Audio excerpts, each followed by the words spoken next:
Hello students, कैसे हैं आप लोग। आज हम लोग पढ़ने वाले हैं ह्यूमन रिप्रोडक्शन में फर्टिलाइजेशन और इम्प्लांटेशन प्रोसेस के बारे में। इससे पहले हम लोग male reproductive system, female reproductive system और मेंस्ट्रुअल साइकिल के बारे में पढ़ चुके हैं।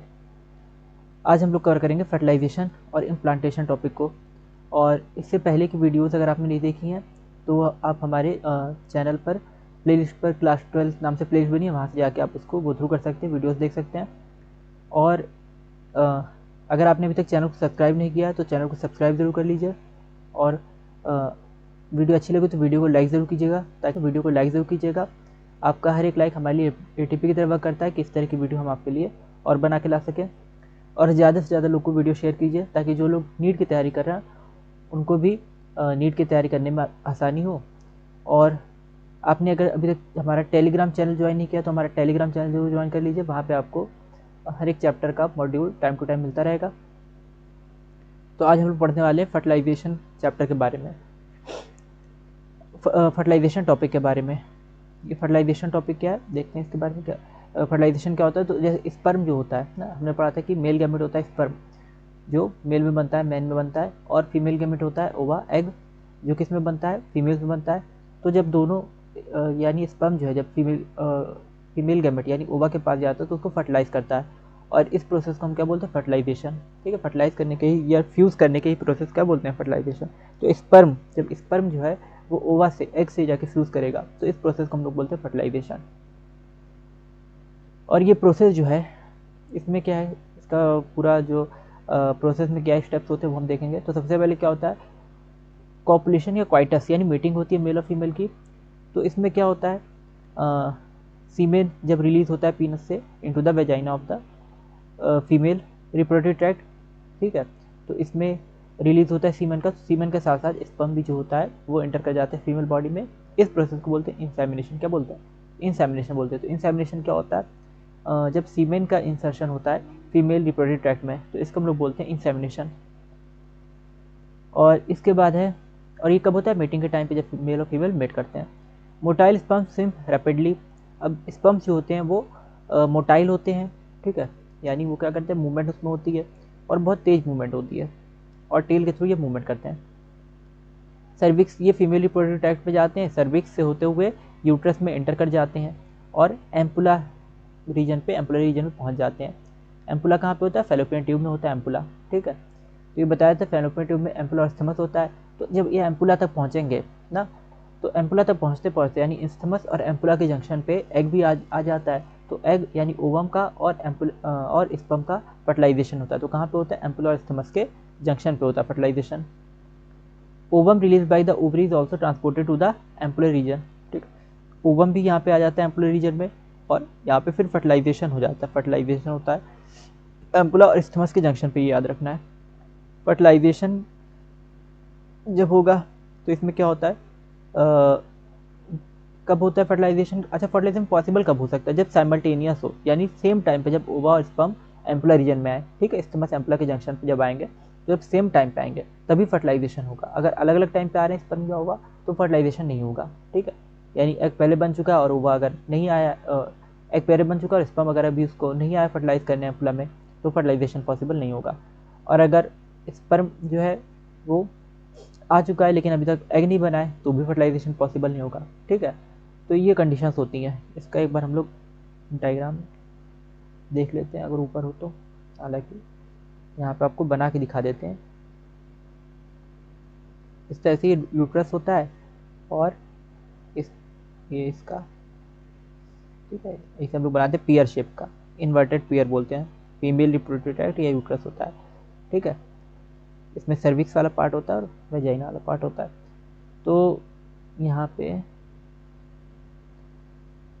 इस रीजन में, ठीक है, एम्पुला में, यहाँ पे कहीं स्थमस और एम्पुला था, तो ये इस रीजन में जब स्पर्म आएगा और इस यहाँ पे क्या होगा, ये चीज़ हो रही होगी, ये जो डायग्राम बना हुआ है बड़ा सा, ठीक है, ये वाला डायग्राम जो बना हुआ है ना, कि इस तरह से इस जगह पे एग भी आता है और स्पर्म भी आते हैं। तो ये स्पर्म हो गए और ये एग हो गया। तो इस एग स्पर्म क्या कर रहा है, एग को फर्टिलाइज कर रहा है। ये वाला स्पर्म देखते हैं, ये वाला स्पर्म क्या कर रहा है, एग को फर्टिलाइज कर रहा है। तो एक स्पर्म ही एग को फर्टिलाइज करता है। तो यहाँ पे आया स्पर्म और ओवम, और स्पर्म ओवम को फर्टिलाइज कर रहा है। ठीक है, कहाँ पे, ये इस जगह पे हो रहा है ना, इस पार्ट में हो रहा है, फैलोपियन ट्यूब के एम्पुला और स्थमस के जंक्शन पे, ठीक है। अभी उसको एक बार लास्ट में हम लोग डायग्राम में भी देखेंगे। ये फर्टिलाइजेशन कहाँ पे होता है, फैलोपियन ट्यूब के स्थमस और एम्पुला के जंक्शन पे फर्टिलाइजेशन होता है। स्पर्म आके ओवम से फ्यूज कर जाता है और फिर जाइगोट बनता है, वो जाइगोट आगे बढ़ता है, जाइगोट आगे आता है और यूट्रस में एम्बेड हो जाता है, ठीक है। यूट्रस में वो जुड़ जाएगा और फिर वहाँ से बेबी का डेवलपमेंट होगा, यानी प्रेगनेंसी के जो स्टेप्स होंगे वो आगे कंटिन्यू होंगे, ठीक है। तो ये चीज़ होती है कि ये जब साइमल्टेनियस होगा, ठीक है, जब सेम टाइम पे स्पर्म और ओवम इस जगह पे आएंगे, एम्पुला स्थमस के जंक्शन पे आएंगे, तब भी फर्टिलाइजेशन होगा, वरना फर्टिलाइजेशन नहीं होगा, और फर्टिलाइजेशन नहीं होगा तो प्रेगनेंसी भी नहीं होगी। इसीलिए हर पॉपुलेशन में प्रेगनेंसी नहीं होती, ठीक है। इसलिए क्या होता है, हर पॉपुलेशन में या हर मीटिंग में कह सकते हैं, मेल और फीमेल की हर मीटिंग में प्रेगनेंसी नहीं होती, सिर्फ कुछ स्पेसिफिक मीटिंग में ही प्रेगनेंसी होती है। तो एक तरह से ये नेचुरल मेथड है पॉपुलेशन कंट्रोल का। The process of fusion of a sperm with an ovum is called fertilisation. तो क्या समझ में आया इससे, process of fusion of a sperm with an ovum, ठीक है। स्पर्म जो है वो फ्यूज कर रहा है ओवम से, और इस प्रोसेस को हम लोग क्या बोलते हैं, फर्टिलाइजेशन बोलते हैं। स्पर्म कहाँ पे बनता है, मेल के रिप्रोडक्टिव ट्रैक्ट में बनता है, यानी टेस्टिस में बनता है, और ओवम कहाँ बनता है, ओवरी में बनता है। जब दोनों ही आते हैं, यानी इंसेमिनेशन हुआ, मेटिंग हुई, ठीक है, और स्पर्म आया फीमेल के रिप्रोडक्टिव ट्रैक्ट में, तो अब वहाँ पे जब एम्पुला स्थमस के जंक्शन पे जब वो आएगा स्पर्म, और वहाँ पे साथ में एग भी आ रहा होता है, ठीक है, तो दोनों जाके मिलते हैं और क्या बना देते हैं, वहाँ पे फ्यूज़ करते हैं और जाइगोट बना लेते हैं। तो process of fusion of sperm with an ovum, यही होता है फर्टिलाइजेशन, ठीक है ना। सिंपल सा है, फर्टिलाइजेशन क्या है, स्पर्म और ओवम के फ्यूजन का प्रोसेस है, उनके मिलने का प्रोसेस है। During fertilisation sperms come in contact with the zone of pellucida. अभी क्या होगा, फर्टिलाइजेशन के दौरान कुछ स्टेप्स होते हैं। क्या क्या स्टेप होते हैं कि सबसे पहले स्पर्म कॉन्टैक्ट में आता है जोना पर, ये बाहर की लेयर है, ये कोरोना रेडिएटा है, और फिर इसके अंदर जोना पेल्यूसिडा। तो जब जोना पेल्यूसिडा कॉन्टैक्ट में आएगा ना, तब यहाँ से स्टार्ट हो जाता है फर्टिलाइजेशन का प्रोसेस, ठीक है। तो कभी स्टार्ट होता है, जब ये स्पर्म कॉन्टैक्ट में आता है जोना पेल्यूसिडा के, ठीक है। और इससे क्या होता है, मेम्ब्रेन में चेंजेस होते हैं, और ये चेंजेस जो होंगे बाकी स्पर्म को एंट्री से रोकते हैं, ठीक है। ये चेंजेस क्या होंगे कि जब ये आया जोना पेल्यूसिडा लेवर से, पहले इतने ज़्यादा ये कोरोना रेडिएटा सेल्स नहीं थी, ठीक है। तो जब ये आया स्पर्म और जोना पेल्यूसिडा से बाइंड किया, तो क्या हुआ, ये कोरोना रेडिएटा और ये मेम्ब्रेन वगैरह जो है बहुत थिक हो गई, जिसकी वजह से क्या होता है कि बाकी स्पर्म्स अंदर नहीं आने पाते। तो एक बार में सिर्फ एक ही स्पर्म ओवम को फर्टिलाइज करता है, ठीक है। ऐसा नहीं होता किसी एक ओवम को एक से ज़्यादा स्पर्म फर्टिलाइज कर दे, क्यों, क्योंकि जब पहला स्पर्म जैसे ही आएगा ओवम के पास, तो ये जोना पेल्यूसिडा लेयर, इसकी मेम्ब्रेन में चेंजमेंट होगा, ओवम की मेम्ब्रेन में चेंजमेंट होता है, कोरोना रेडिएटा भी काफ़ी थिक हो जाती है, और ये जोना पेल्यूसिडा भी थिक हो जाती है, जिसकी वजह से क्या होता है, बाकी जो स्पर्म्स हैं वो एंट्री नहीं करने पाते, ठीक है। तो ये क्या इंश्योर करता है, only one sperm can fertilise an ovum, ठीक है। तो ये किस वजह से होता है, जो मेम्ब्रेन में चेंजेस होते हैं, और वो मेम्ब्रेन में चेंजेस क्यों हुए, क्योंकि स्पर्म जो है वो ओवम की जोना पेल्यूसिडा लेयर से बाइंड किया। The secretion of the acrosome help the sperm inter into the, और ये स्पर्म जो पहला वाला स्पर्म है ये इंटर अंदर कैसे करता जा रहा है, ये जोना पेल्यूसिडा से फिर आगे अंदर इंटर करेगा, उसको काट के जोना पेल्यूसिडा को कट करके। तो ये कैसे कट करता है, इसमें इसके हेड पे एक्रोसोम होता है, बताया था जब इसका स्ट्रक्चर पढ़ा रहे थे स्पर्म का, कि स्पर्म के हेड में क्या होता है, एक्रोसोम। ये जो स्पर्म है ना, तो ये वाले पार्ट में, हेड के पार्ट में इसमें एक्रोसोम होता है, ठीक है। एक्रोसोम एक एंजाइम होता है, एक्रोसोम जो होता है इसमें एक्रोसोमल एंजाइम निकलते हैं, ठीक है। और ये जो है ये डाइजेस्ट कर देते हैं, ये जोना पेल्यूसिडा लेयर को कट कर देते हैं, उसके अंदर की भी जितनी लेयर्स होती हैं एग की, उसको मेम्ब्रेन वगैरह को ये कट करते हुए अंदर बढ़ते रहते हैं। तो ये साइटोप्लाज्म में पहुंच जाते हैं, ओवम के एग के साइटोप्लाज्म में पहुंच जाते हैं। इसके बाद जैसे ही साइटोप्लाज्म तक पहुंचने वाले होते हैं यहाँ पे, या जोना पेल्यूसिडा लेयर से बाइंड किए, तो एक एग को इंडक्शन मिल जाता है। एग ओवम जो है उस टाइम पे किस स्टेज में होता है, सेकेंडरी oocyte स्टेज में होता है, ठीक है। क्योंकि हम लोग पढ़े थे कि ओवम जब रिलीज होता है ओवरी से, तो किस स्टेज में होता है, सेकेंडरी oocyte के स्टेज में होता है ना।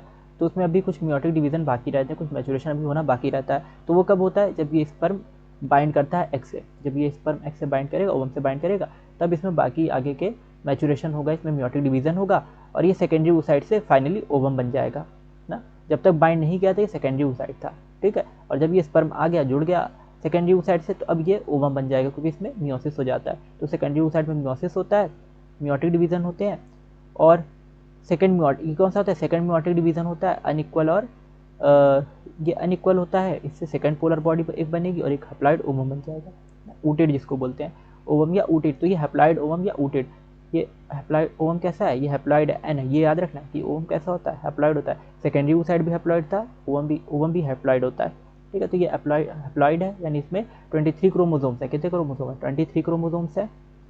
और इसको हम लोग क्या बोलते हैं? ऊटेड भी बोलते हैं, इसको ऊटेड भी बोलते हैं ओवम को। और इसके अलावा एक और चीज़ बनती है, जब सेकेंडरी oocyte में डिवीज़न होता है, सेकेंडरी oocyte में जब डिवीज़न होता है तो ओवम के अलावा इसमें क्या बनता है? एक छोटी सी पोलर बॉडी बन जाती है, क्योंकि अनइक्वल डिवीज़न होता है। तो याद रखना है कि सेकेंडरी oocyte में भी अनइक्वल डिवीज़न होता है। ये जब चार्ट्स पढ़ा रहे थे इसके गैमेट फॉर्मेशन के, ठीक है, स्पर्मेटोजेनेसिस और oogenesis, तब वहाँ पे बताए थे कि सेकेंडरी oocyte जो होता है उसमें क्या होता है कि अनइक्वल डिवीज़न होता है और वहाँ पे एक पोलर बॉडी बनती है और एक ओवम बनता है।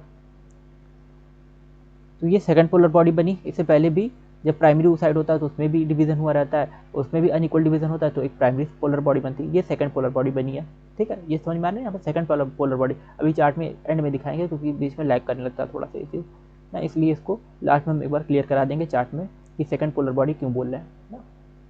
इससे पहले भी एक पोलर बॉडी बन चुकी है, प्राइमरी oocyte में जब डिवीज़न हुआ है तो एक पोलर बॉडी बन चुकी है, वो भी अनइक्वल डिवीज़न था। तो उसमें एक जैसे ये प्राइमरी oocyte है, यहाँ बना देते हैं, ये प्राइमरी oocyte और इसमें डिवीज़न हुआ तो अनइक्वल डिवीज़न हुआ ना, अनइक्वल डिवीज़न हुआ तो इसमें एक छोटी सेल बन गई जिसको बोलते हैं पोलर बॉडी, और एक बड़ी सेल बन गई जिसको बोलते हैं सेकेंडरी oocyte। फिर इसमें डिवीज़न हुआ, ठीक है, सेकेंडरी oocyte में। पोलर बॉडी तो अब किसी लायक नहीं है, वो तो वेस्ट होती है।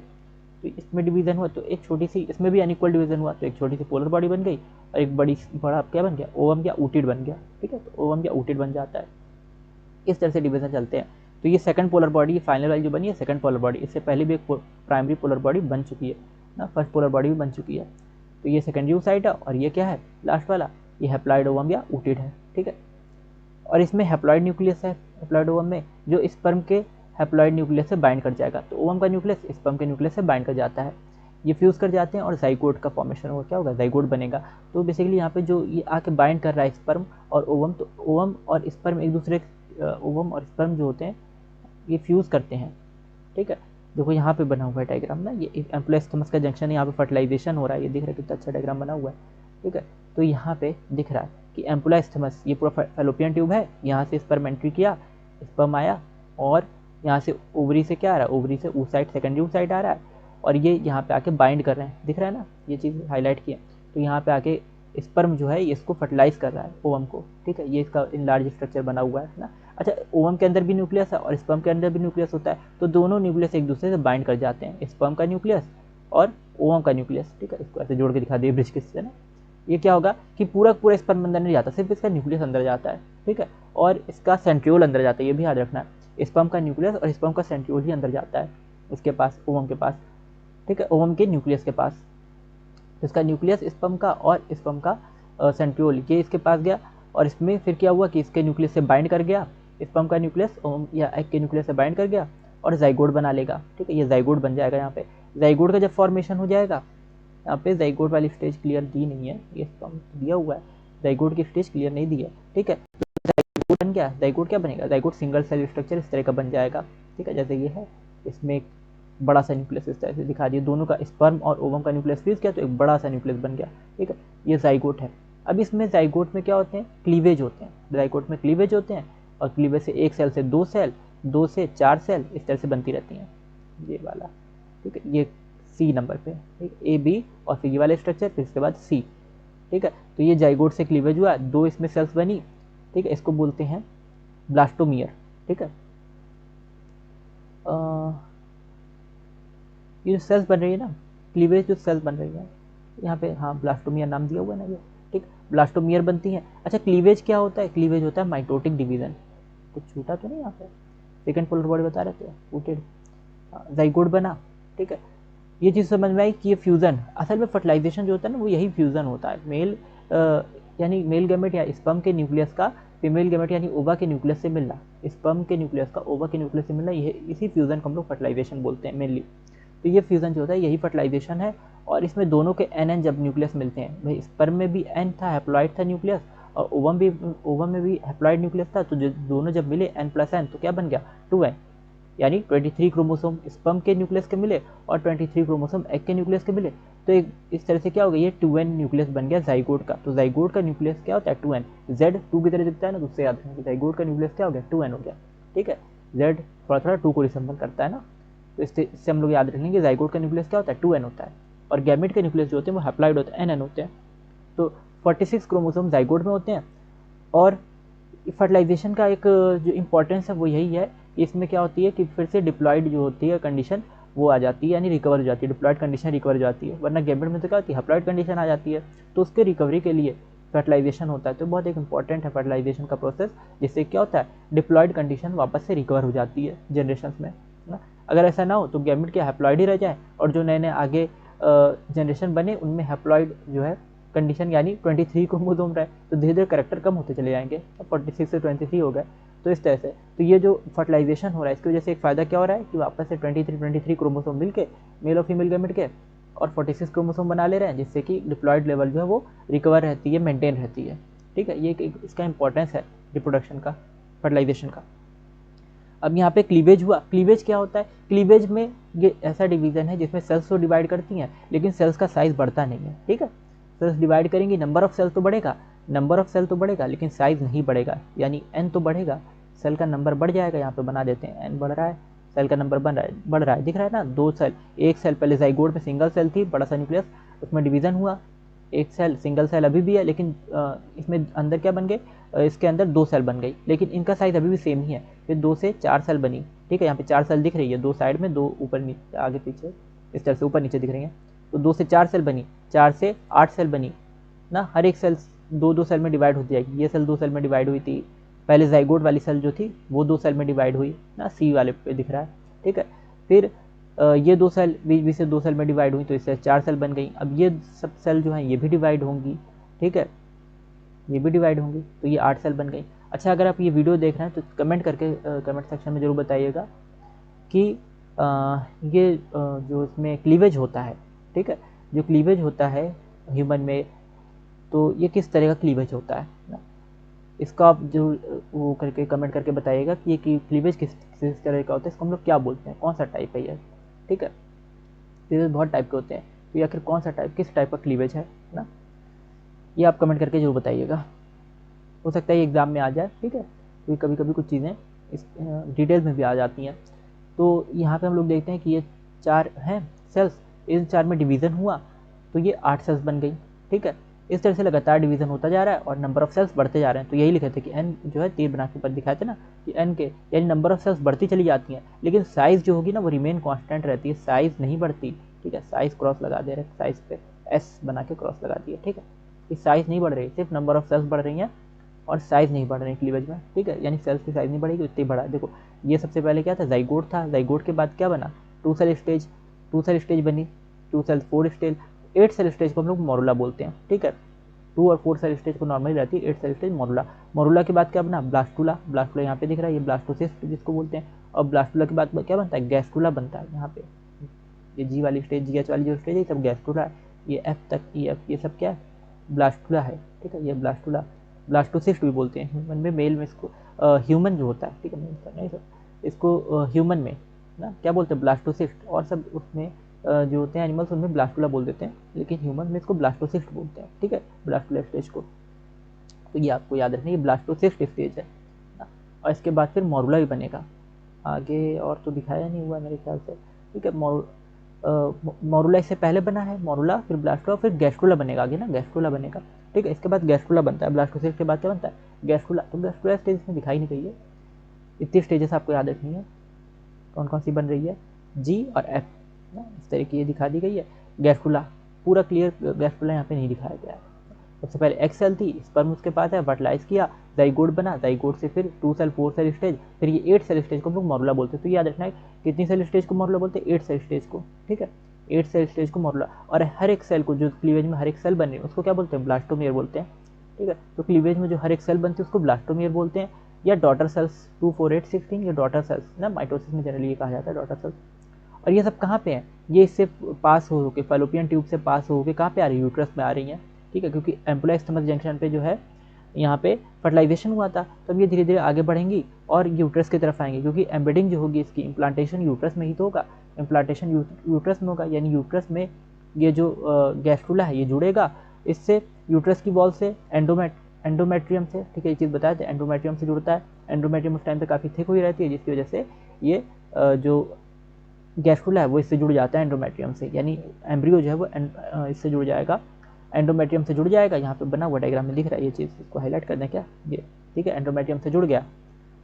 और इसके बाद क्या है इसमें, इसके आगे की फिर डेवलपमेंट स्टेज चलेंगी, जो भी डेवलपमेंट स्टेजेस हैं आगे की वो चीज़ चलती है इसमें। अच्छा, यहाँ पे एक चीज़ याद रखनी है नंबर ऑफ सेल्स के बारे में ना, कुछ चीज़ें हम लोग पहले पढ़ लेते हैं इसमें, फिर देखते हैं। अब ये कुछ एक्स और वाई क्रोमोसोम के बारे में बताया गया है ना, कि फीमेल होता है, फीमेल में एक्स क्रोमोसोम होते हैं, ठीक है, एक्स क्रोमोसोम होते हैं, और मेल में क्या होते हैं, एक्स वाई क्रोमोसोम होते हैं ना। और ये एक्स क्रोमोसोम और एक्स वाई क्रोमोसोम ये कहाँ से आते हैं, 50% of sperm carry the X chromosome while the other 50% carry the Y chromosome, ठीक है। तो कुछ स्पर्म्स में एक्स क्रोमोसोम होते हैं, क्योंकि मेल में एक्स वाई दोनों होता है, तो कुछ में एक्स क्रोमोसोम होते हैं, और कुछ स्पर्म में वाई क्रोमोसोम होते हैं, 50% में वाई, तो 50% में एक्स और 50% वाई होते हैं। और फीमेल में जो होते हैं, फीमेल में क्या होते हैं, एक्स क्रोमोसोम है, तो 100% एक्स क्रोमोसोम होते हैं। एग में क्या होते हैं, 100% एक्स क्रोमोसोम है। तो अब जब जाइगोट बनेगा तो एक्स मिल जाएगा, ठीक है, इस मेल का स्पर्म का एक्स और ओवम का एक्स, तो एक्स बन जाएगा, यानी फीमेल वो बन जाएगा ना, फीमेल चाइल्ड। इसको इसे बना के दिखा देते हैं, ठीक है। एग का और क्या हो गया, हट गया, तो मेल का और ये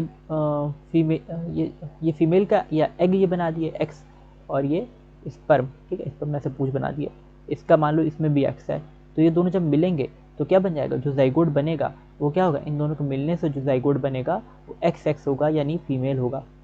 जब इन दो तरह के मिल रहे हैं ना, एक एग में तो एक्स होता ही है, स्पर्म भी एक्स वाला अगर आ गया तो जो जाइगोट बनता है क्या होता है, एक्स होता है, यानी फीमेल होता है, ठीक है। तो ये फीमेल बनेगा, इसको लिख दे रहा है एक्स, ठीक है। और इसके बाद अगर मान लो कि एग तो एक्स ही रहेगा ना, एग एक्स था, लेकिन मेल का जो स्पर्म आया वो कौन सा था, वो वाई वाला था, कौन सा था, वाई वाला था। तो वाई वाला जब मिला, ठीक है, वाई वाला जब मिला तो क्या बनेगा, जाइगोट, तो एक्स वाई बन जाएगा, क्या बन जाएगा, एग से जब वाई वाला स्पर्म मिलेगा, वाई क्रोमोसोम वाला स्पर्म, तो क्या बन जाएगा, ये दो तरह के क्रोमोसोम होते हैं, एक्स और वाई, ठीक है, तो एक्स वाई बन जाएगा। एग में एक्स क्रोमोसोम होता है, और मेल में यानी स्पर्म में एक्स वाई क्रोमोसोम होता है। तो ये दोनों जब मिलेंगे तो क्या बन जाएगा, ये जाइगोट, ये मेल वाला जाइगोट बन जाएगा, यानी चाइल्ड मेल बन जाएगा, ठीक है।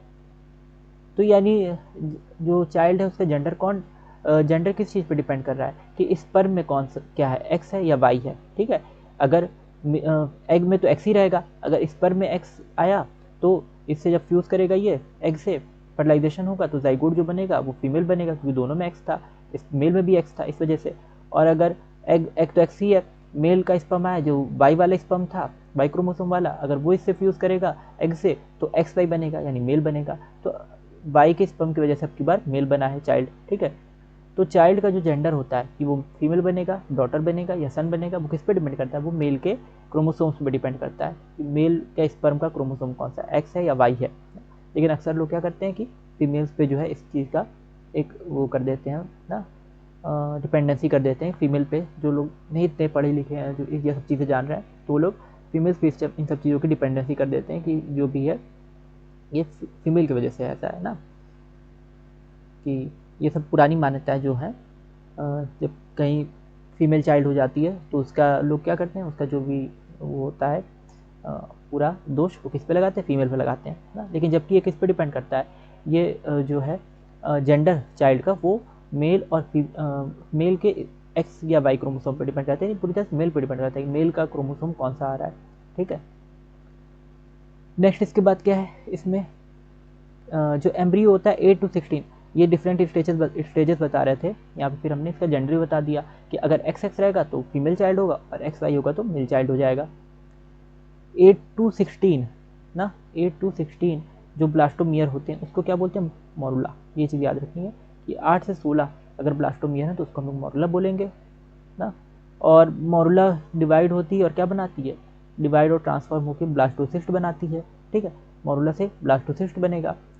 फिर ये यूट्रस में जाएगा आगे और इसके ब्लास्टोमियर्स वगैरह अच्छे से अरेंज हो जाएंगे, ठीक है, और ये क्या बना लेंगे, तो जब अरेंज हो जाएंगे तो ये ट्रोफोब्लास्ट, आउटर ट्रोफोब्लास्ट लेयर बना लेते हैं, ठीक है, बाहर की तरफ ट्रोफोब्लास्ट लेयर बना देते हैं। और इनर ग्रुप ऑफ सेल्स जो होती हैं ये क्या बना लेंगी, इनर सेल मास बना लेंगी। तो अंदर की सेल जो होंगी वो इनर सेल मास बना लेंगी, आईसीएम जिसको बोलते हैं, शॉर्ट फॉर्म में क्या बोलते हैं, आईसीएम, याद रखना, इनर सेल मास को आईसीएम बोलते हैं। ट्रोफोब्लास्ट लेयर्स जो होती हैं ये एंडोमेट्रियम से जुड़ जाती है। तो याद रखना एम्ब्रियो की यानी ब्लास्टोसिस्ट की हम कह सकते हैं गैस्ट्रुला की कौन सी लेयर एंडोमेट्रियम से जुड़ रही है, ट्रोफोब्लास्ट लेयर, ठीक है, गैस्ट्रुला की ट्रोफोब्लास्ट लेयर जो होती है वो एंडोमेट्रियम से जुड़ती है। और inner cell mass get differentiated as the embryo, ठीक है, इनर सेल मार्ट डिफरेंशिएटेड होगा उसमें और वो एम्ब्रियो बना लेगा। ट्रोफोब्लास्ट लेयर जो है वो एक जोड़ने का काम करेगी। तो इसका वर्क आ सकता है कौन सी लेयर जो होती है वो एम्ब्रियो को एंडोमेट्रियम से जोड़ती है, तो वो ट्रोफोब्लास्ट लेयर है, ठीक है। और इनर सेल मास उससे एम्ब्रियो के अंदर के स्ट्रक्चर्स बनते हैं, उसके ऑर्गन्स वगैरह। Uterine cells divide rapidly, uterine cells after attachment uterine cell divide करती हैं और ब्लास्टोसिस्ट को कवर कर लेती हैं। तो ब्लास्टोसिस्ट इसमें एम्बेड हो जाता है, एक तरह से धस जाता है। और in the endometrium of the uterus, this is called the implantation and it is pregnancy, इसको हम लोग बोलते हैं इम्प्लांटेशन, ठीक है।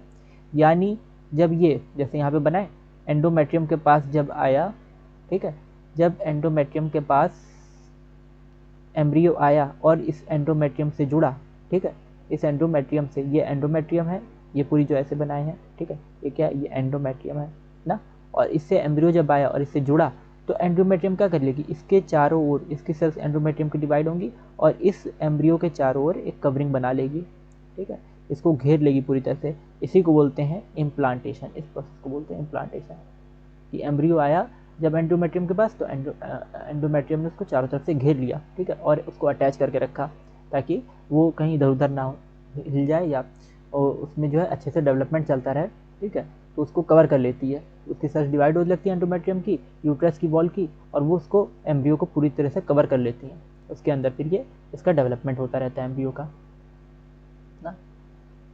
इस तरह से यहाँ पे आगे स्ट्रक्चर बना हुआ ये, ठीक है, एंडोमेट्रियम की वॉल, ये ऊपर के साइड अटैचमेंट यहाँ पे दिखा हुआ, यूट्रस पूरा है तो इसमें ऊपर के साइड अटैचमेंट दिखा, यहाँ पे आके एम्ब्रियो जुड़ा है तो इसने उसको पूरी चारों तरफ से कवर कर लिया है, ठीक है, इस तरह से पूरा कवर कर लिया एंडोमेट्रियम ने चारों तरफ से इसको एम्ब्रियो को। इस प्रोसेस को हम लोग बोलते हैं इम्प्लांटेशन, यानी एम्बेड होना, एम्ब्रियो का एंडोमेट्रियम में एम्बेड होना, इसी यूट्रस के एंडोमेट्रियम में एम्बेड होना, इसी को क्या बोलते हैं, इम्प्लांटेशन बोलते हैं। इस वजह से प्रेगनेंसी हो जाती है, ठीक। जनरली 9 मंथ की प्रेगनेंसी जो होती है 9 मंथ, 8 to 9 मंथ की होती है, कभी कभी जल्दी भी हो जाती है 8 मंथ में, कभी 9 मंथ, तो एवरेज जो है 9 मंथ की प्रेगनेंसी देखने को मिलती है। और एक बार फिर से हम लोग देख लेते हैं पूरा प्रोसेस फर्टिलाइजेशन और इम्प्लांटेशन का। फर्टिलाइजेशन होता क्या, फर्टिलाइजेशन जो है सिंपल फ्यूज़न होता है स्पर्म और ओवम का, ठीक है, स्पर्म का न्यूक्लियस और ओवम का न्यूक्लियस है एक, यानी मेल गैमेट और फीमेल गैमेट का न्यूक्लियस जब फ्यूज़ करता है तो उसी को हम लोग बोलते हैं फर्टिलाइजेशन। और फर्टिलाइजेशन कब होता है, जब मेल और फीमेल की मीटिंग होती है। मीटिंग को हम लोग जनरली कॉपुलेशन या क्वाइटस भी बोल देते हैं। तो जब ये होता है और सीमेन के थ्रू स्पर्म जाते हैं कहाँ पे, सीमेन जब इंसर्ट किया जाता है फीमेल के रिप्रोडक्टिव ट्रैक्ट में तो स्पर्म जाएंगे वेजाइना से होते हुए कहाँ पे जाएंगे, ये अब इस चीज़ को हम लोग डायग्राम में दिखाते हैं एक बार कि ये कहाँ पे जाते हैं, सर्विक्स वगैरह जो पार्ट है ना पूरा, कहाँ का डायग्राम, ठीक है, ये यहाँ से स्पर्म एंटर किया वेजाइना से होते हुए सर्विक्स से होते हुए आगे बढ़ेगा, यूट्रस से होते हुए कहाँ पे जाएगा, एम्पुला स्टमस के जंक्शन पे यहाँ पे जाता है। और इसी तरह से ओवरी से भी ओवम निकल के आता रहता है और ये एम्पुला स्टमस के जंक्शन पे ये भी पहुँच जाता है। दोनों यहाँ पे फर्टिलाइजेशन कर लेते हैं, मतलब क्या कर लेते हैं, फ्यूजन इस तरह से हो जाता है, फर्टिलाइजेशन जिसको बोल रहे हैं, यानी ये वाली चीज़ यहाँ पे हो जाती है। मेल और फीमेल स्पर्म, मेल और फीमेल जो गैमेट्स हैं यानी स्पर्म और ओवम वो दोनों एक दूसरे से मिल जाते हैं और स्पर्म फिर उसको फ्यूज़ करता है, ठीक है, इसको ओवम को फ्यूज़न इससे करता है, यानी स्पर्म जो है क्या करेगा, इसका एक्रोसोम जो होता है ना, तो उससे कुछ एंजाइम्स निकलते हैं जो इसकी जोना पेलुसिडा लेयर को क्या करते हैं, कट करते हैं। और जब ये जोना पेलुसिडा लेयर के पास पहुंचता है तो इसकी वजह से क्या हो जाता है कि उसके एग की मेम्ब्रेन में कुछ चेंजमेंट आ जाते हैं। जब चेंजमेंट आते हैं तो बाकी के इसके जो आसपास स्पर्म होते हैं उसको वो रोकता है कि उसको फर्टिलाइज नहीं करने देता, ठीक है, यानी अब इसके एग के चारों ओर एक मोटी कवरिंग बन जाती है जिसकी वजह से बाकी के जो स्पर्म से वो एग के पास नहीं है, क्योंकि एक बार में सीमेन में बहुत सारे लाखों के बहुत सारे अमाउंट में स्पर्म होते हैं ना, बहुत सारे अमाउंट में स्पर्म होते हैं वहाँ पे 1000 या लाख, ठीक है। तो जो हेल्दी नंबर ऑफ अमाउंट है अगर सीमेन है तो उसमें जो भी अमाउंट रहता है, ठीक है, उसको आप एक बार देख लीजिएगा। तो जो स्पर्म्स रहते हैं वो काफ़ी ज़्यादा अमाउंट में रहते हैं, और क्या करता है कि इसकी वजह से यहाँ पे कुछ मेम्ब्रेन में चेंजेस होते हैं। मेम्ब्रेन में अब चेंजेस हुए तो वो स्पर्म जो होते हैं ना, बाकी के स्पर्म ब्लॉक हो जाते हैं, बाकी के स्पर्म जो है वो एग से बाइंड नहीं करने पाते हैं।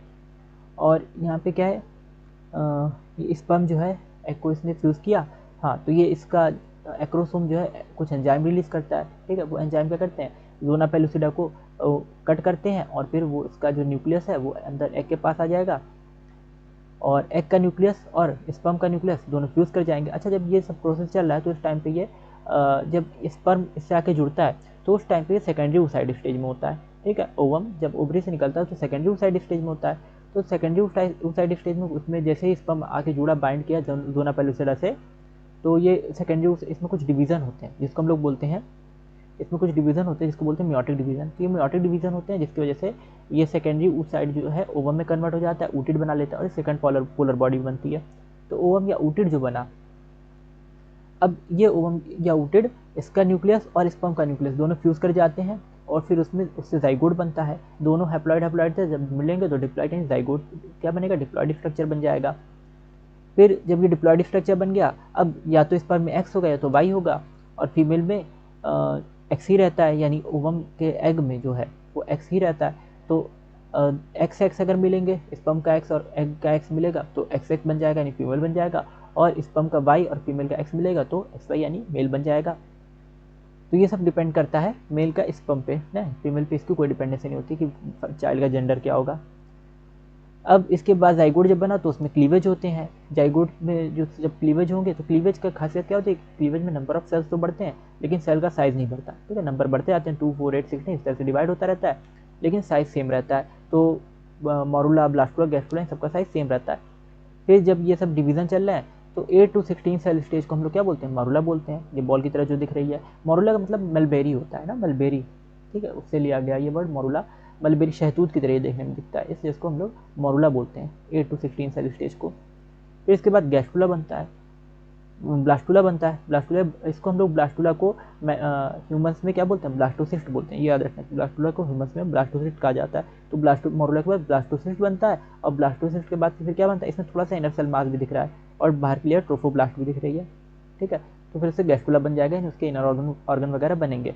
अब ये जब ब्लास्टोसिस्ट स्टेज में है तो ये क्या करता है, यहाँ पे आके इम्प्लांट हो जाता है, एंडोमेट्रियम से जुड़ जाता है, ठीक है, यूट्रस के एंडोमेट्रियम से जुड़ जाता है, और फिर प्रेगनेंसी की स्टेजेस आगे बढ़ जाती हैं। और इसमें 2 इनर लेयर थी, इनर सेल मास जिससे एम्ब्रियो बनेगा, और ट्रोफोब्लास्ट जो होती है वो एम्ब्रियो को एंडोमेट्रियम से जुड़ने में मदद करती है। तो इस तरह से आज हम लोगों ने पढ़ा किसके बारे में, फर्टिलाइजेशन और इम्प्लांटेशन के बारे में। आई होप आपको इतनी चीज़ समझ में आई होंगी, और कहीं पे अगर कोई भी क्वेरी हो तो आप हमसे इसमें वीडियो सेक्शन, जो ये कमेंट सेक्शन होता है वीडियो का, उसमें आप पूछ सकते हैं, या आप टेलीग्राम और इंस्टाग्राम जहाँ पे भी आपकी कंफर्ट हो, आपको ईज़ हो, वहाँ पे आप आके यूट्यूब उस पर भी, व्हाट्सएप पे, इंस्टाग्राम पे या टेलीग्राम पे आप पूछ सकते हैं। और आपने अगर अभी तक चैनल को सब्सक्राइब नहीं किया तो चैनल को सब्सक्राइब जरूर कर लीजिए, और अगर अच्छे से आपको हर एक चीज़ समझ में आए तो वीडियो को लाइक ज़रूर कीजिएगा, और वीडियो को ज़्यादा से ज़्यादा लोग को शेयर कीजिए, ताकि और लोग को भी, जो भी लोग नीट की प्रिपरेशन कर रहे हैं उनकी नीट की प्रिपरेशन में आसानी हो। और अगर आपने अभी तक टेलीग्राम चैनल ज्वाइन नहीं किया तो टेलीग्राम चैनल जरूर ज्वाइन कर लीजिए, ताकि आपको चैप्टर्स के जो मॉड्यूल्स हैं, जो नोट्स हैं, वो आपको टाइम से मिलते रहें। थैंक यू फॉर वॉचिंग, मिलते हैं अगली वीडियो में।